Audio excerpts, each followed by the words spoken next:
Hey guys, welcome to this session. Our topic is humidity. In our past video, we saw the concept of humidity. We discussed the categories of humidity or the kinds or types of humidity. So today, let's move on to the other part that is the knowledge of humidity in a daily life.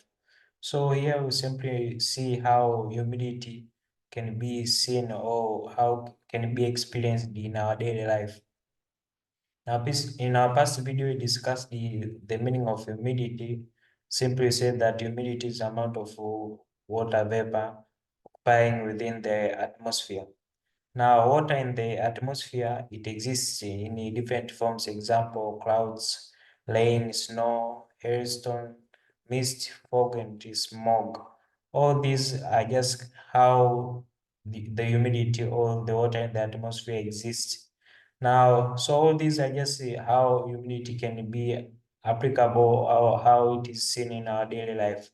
So we'll discuss all of them one by one, starting with the first one, that is clouds. Now, clouds simply it consists of tiny droplets of water or ice floating in the sky formed by the condensation of water vapor in the upper atmosphere. Condensation is simply the change of state of water molecules into gaseous form or just as vapor.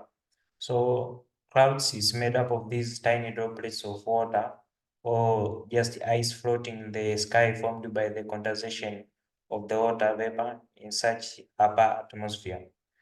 The clouds formation occurs simply when the temperature falls below the dew point. In our past video, we discussed all this dew point and other terms.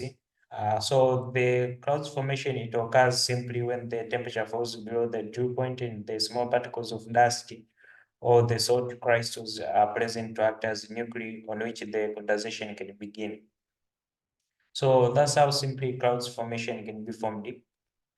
Now, the cooling, first you have to know that in the process of formation of clouds, there is cooling, and the cooling is due to the upward movement of the air. Now, the clouds may also be formed in another way when a warm, moist air current meets a cold one. And if the droplets they become big enough by joining together, they may fall as rain on the Earth's surface. Moving on, the second one is rain. Rain simply these are the droplets of water that fall on the ground when cooling occurs in the clouds. So simply are just the droplets of water that have been changed back to water after the clouds, just after they've moved to the other state that is in liquid form. So these are the droplets that fall on the grounds when cooling occurs in the clouds. The third one is snow. Snow, this is formed when the dew point is below the freezing point, that is 0 degrees. Now, under these conditions, the atmospheric vapor condenses directly into the ice crystals that we can experience them as snow. During the winter season, this the kind of atmosphere or atmospheric condition can be experienced in some areas.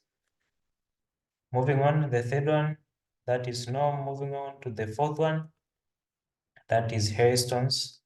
Now, these hailstones, these are formed due to the supercooling of the water droplets in such a way that the droplets are cooling below the 0 degrees without freezing. Now, when these droplets are carried upwards by the ascending air currents, they solidify upon coming into contact with the ice crystals in the upper atmosphere. So simply these air hailstones, they can become very dangerous to aircraft and human beings when they happen to fall from the sky. So there's just a simple how these hailstones can be seen.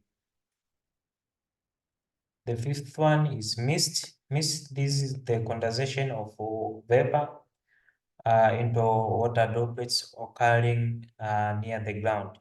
So it's simply the condensation of the vapor into these water droplets that can be seen upon the sky near the ground. The fixed one is fog. Fog is a mist in which visibility does not extend beyond 1 kilometer. So, say a little bit uh, hindrance to the visibility when you are moving when there's this kind of condition of atmosphere. And the last one is smog. For smog, this is the dense fog whereby visibility is reducing to a few meters.